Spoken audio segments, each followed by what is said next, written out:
Subscribe to Padma's Kitchen and press the bell icon for more videos.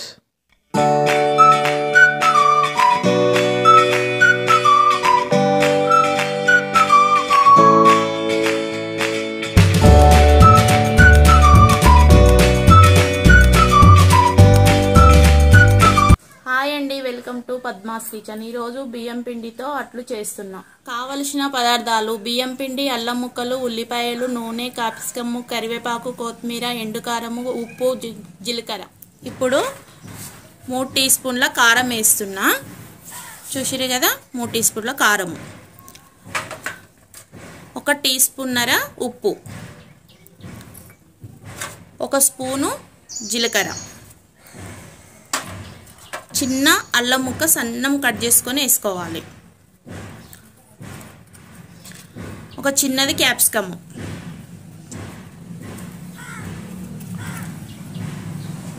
కరివేపాకు 3 రెమ్మలు కరివేపాకు, 1 కట్ట కొత్తిమీర కాడలతో సహా వేసుకోవాలి, 3 ఉల్లిపాయలు సన్నం ఉన్నాయి కాబట్టి 3 తీసుకున్నా. పెద్దగా ఉంటే మాత్రం 1 తీసుకోవాలి. ఇంత సన్నం కట్ చేసుకోవాలి. ఉల్లిపాయ అట్లలో వేస్తే చాలా టేస్ట్గా ఉంటుంది. ఉల్లిగడ్డ ఎక్కువ వేసుకోవాలి మనము, అప్పుడే టేస్ట్ బాగా వస్తుంది. ఇప్పుడు మొత్తము ఇట్లా కలుపుకోవాలి. 3 టీ స్పూన్లు కారం వేసుకున్నప్పుడు స్పూన్నర ఉప్పు వేసి మనకు కరెక్ట్గా సెట్ అయిపోతుంది. ఇంకా ఉప్పు ఎక్కువ తినేవాళ్ళు 2 టీ స్పూన్లు కూడా వేసుకోవచ్చు. చట్నీ లేకుండా ఉత్త బియ్యం అట్లే తింటాం అనుకున్న వాళ్ళు కారం కూడా ఎక్కువ వేసుకోవచ్చు. క్యాప్సికమ్ బదులు మీరు పచ్చిమిర్చి కూడా వేసుకోవచ్చు. కారం ఇవి ఎండుకారం వేసుకోకుండా అట్లా కూడా వేసుకోవచ్చు. 2-3 రకాలు చేసుకుంటారు. చిన్నప్పుడు అయితే మనం చాలా బాగా తినేది కదా, అట్లా అని ఈరోజు చేస్తున్నాం. మా పిల్లలు కూడా బాగా ఇష్టంగా తింటారు బియ్యం పిండి అట్లా అంటే. ఇప్పుడు నీళ్ళు పోసుకుందాము. నీళ్ళు పోసుకున్న తర్వాత పెద్దగా పిసకాల్సిన అవసరం లేదు. పిండి మాత్రము మన దోశ పిండికి ఎట్లా కలుపుతామో అట్లా కలపాలి. గంటె జారుడుగా కలుపుకోవాలి. మరి పలసగా అయితే కూడా అట్లు కరెక్ట్గా రావు, ఎందుకంటే అచ్చం బియ్యం పిండే కాబట్టి. అట్లు కరెక్ట్గా రావాలంటే కొంచెం చిక్కగానే కలుపుకోవాలి. పిండి సేమ్ దోశ పిండి లాగానే కలపాలి. అప్పటికప్పుడే కలుపుకోవాలి. మళ్ళీ కొద్దిసేపు కలుపుకొని అక్కడ పెట్టుకుంటే కూడా అట్లు రావు. ఇప్పుడు పిండి మొత్తము ఇట్లా మనం వేసిన ఐటమ్స్ అన్నీ మంచిగా పిండిలో కలిసేటట్టు చూసుకొని ఇట్లా ఇంకా ఇంతవరకు కలుపుకోవాలి. దోశ పిండి అంటే మనం దాంట్లో ఏమి కలపం కాబట్టి పల్సగా ఇట్లా పోయంగానే మంచిగా అనిపిస్తుంది. ఇప్పుడు దీంట్లో అన్నీ కలుపుతున్నాం కాబట్టి ఇక ఇట్లాగా కలుపుకొని మంచిగా పక్కకు పెట్టేసుకోవాలి. దీంట్లోకి కొబ్బరి చట్నీ కానీ, పల్లి చట్నీ కానీ, టమాటా చట్నీ కానీ ఉత్తగా తిన్నా చాలా టేస్టీగా ఉంటాయి. మీరు కూడా కంపల్సరీ ట్రై చేయండి. చూసిరు కదా, పోదాం పండి కట్టెల పొయ్యి కాడికి. ఇప్పుడు కట్టెల పొయ్యి ముట్టించుకున్నాం కదా, పెంక పెడదాం.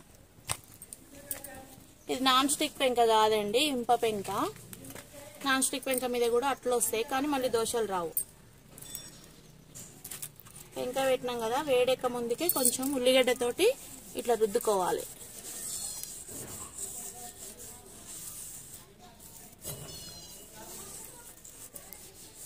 ఇట్లా క్లీన్ చేసుకోవాలి. కాలుతలేదు కాబట్టి చేయితోటి అంటున్నా, కొద్దిగా జాగ్రత్తగా చూసుకోవాలి, లేదంటే చేతులు కాలుతాయి.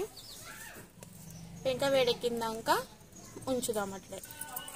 పెంక వేడెక్కింది కదా, ఇప్పుడు మనము ఇట్లా వాటర్ చల్లుకోవాలి. పెంక వేడెక్కిందా లేదా అని చూసుకోవాలి. చూసుకొని మనం కలిపి పెట్టిన పిండిని మంచిగా కలుపుకోవాలి. కలుపుకున్న తర్వాత ఒక పెద్ద గరిటె తీసుకొని ఇట్లా రౌండ్గా పోసుకోవాలి. సరిపోకపోతే ఇంకా కొద్దిగా తీసుకొని ఇట్లా పోసుకోవాలి. పోసుకున్నాం కదా, ఇప్పుడు 2 టీ స్పూన్ల నూనె మొత్తం ఇట్లా సైడ్లు పోసేసుకోవాలి. ఇంకా చాలా వేడెక్కింది, తొందరగా మాడిపోయే అవకాశం ఉంది. చూసేది కదా, ఇట్లా ఓళ్ళలోనే పోసేస్తే చాలా బాగా కాలుతుంది అట్లు. ఇట్లాంటిది ఒకటి పెట్టుకోవాలి మనం. మీ దగ్గర ఏదున్నా సరే ఇట్లా ఉన్నది చూసి పెట్టుకోండి. ఇట్లా పెట్టేస్తే ఏమవుతుందంటే లోపల మంచిగా ఉడుకుతుంది. మూత పెట్టకపోతే పేలిపోయినట్టుగా వస్తుంది అట్టు. ఒకసారి మూత తీసి చూసుకుందాము. ఫస్ట్ది కాబట్టి కొద్దిగా అతికినట్టుగా వస్తుంది, తర్వాత మంచిగా వస్తుంటాయి అట్లు. చూసి కదా ఎంత బాగా వస్తున్నాయో. నాన్ స్టిక్ పెంక మీద అయితే తొందరగా వస్తుంది. ఇది ఇంప పెంక కాబట్టి కొద్దిగా ఇట్లా సలత్తోటి ఇట్లా అనాలి, కొద్దిగా లేపితేనే బాగుంటుంది ఇది అట్టు. మళ్ళీ ఒకసారి తీద్దాము. తీసి ఇట్లా చూసి కొద్దిగా ఇట్లా ఒత్తుకోవాలి. ఇంకా ఇట్లా ఒత్తితే తెలిసిపోతుంది మనకి. కింద ఏమైనా పిండి పచ్చి పచ్చిగా ఉంటే ఇక్కడికి వెళ్ళి ఇట్లా బురుగులు పైకి వచ్చేస్తుంది. ఇది మాత్రం మంచిగా గాలింది. బియ్యం పిండి అట్లా అంటే కొద్దిగా ఇట్లా కాల్చుకుంటేనే టేస్ట్గా ఉంటుంది. చూసిరు కదా, ఇట్లా వేసుకోవాలి. మళ్ళీ ఇట్లాగే తీసేసుకోవాలి. మంచిగా అయింది. ఇప్పుడు ఇట్లాగే అన్ని అట్లు వేద్దాం. మళ్ళీ నీళ్ళు జల్లేసుకోవాలి. ఇట్లా ఒకసారి నీళ్ళు జల్లేసి ఇదంతా ఇట్లా అనుకోవాలి. పెంక మాత్రం ఎప్పుడు నీట్గా ఉండేటట్టు చూసుకోవాలి. అట్లా ఉంటేనే అట్లు మాత్రం మంచిగా వస్తాయి మనకి. బయట కాబట్టి కొంచెం డిస్టర్బెన్స్గా ఉందండి. బయట చేయాలంటే కొద్దిగా ఇబ్బందిగానే అనిపిస్తుంది.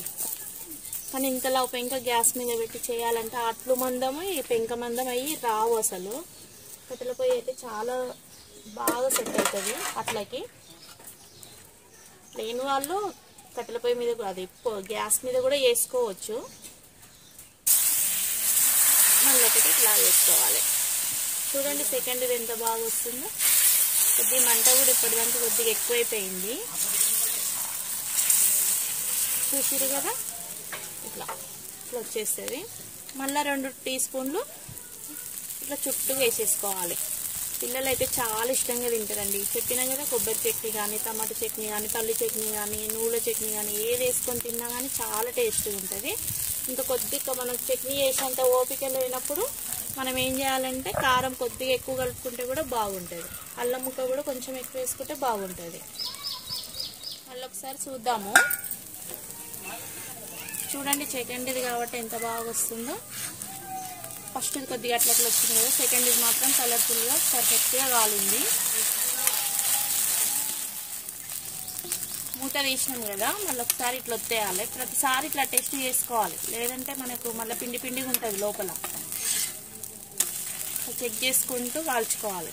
చూసిరు కదా, పర్ఫెక్ట్గా కాలింది. ప్రతిసారి వాటర్ చల్లాలని ఏం లేదు, ఆయిల్ ఉంటేనే మంచిగా వస్తుంది. ఫస్ట్ టైం కాబట్టి మనం ఊరికే వాటర్ చల్లుకున్నాం కదా, 2 సార్లు 3 సార్లు. ఉల్లిగడ్డతో మాత్రం కంపల్సరీ ఇట్లా వేసుకోవాలి. మనం దోశలు ఎట్లా పోసుకుంటామో అట్లనే పోసేసుకోవాలి. అప్పుడే మనకు అట్లు బాగా వస్తాయి.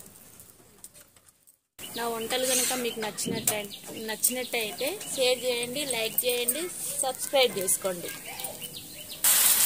మనం ఒక 1/2 కేజీ పిండి కలిపేసుకున్నాం అనుకో, 5 మెంబర్స్కి 4 అట్లు వస్తాయి. చాలా బాగా ఉంటుంది. కడుపు మాత్రం ఫుల్గా నిండుతుంది. మళ్ళీ 3, 4 అయితే కానీ అన్నం తినలేము. సాయంత్రం పూట స్నాక్స్ తినాలనిపించినప్పుడు కూడా ఇట్లా వేసేసుకోవచ్చు. పొద్దున టిఫిన్కి ఏం లేకపోయినప్పుడు కూడా ఇట్లా వేసేసుకోవచ్చు. అప్పుడు బాగుంటుంది.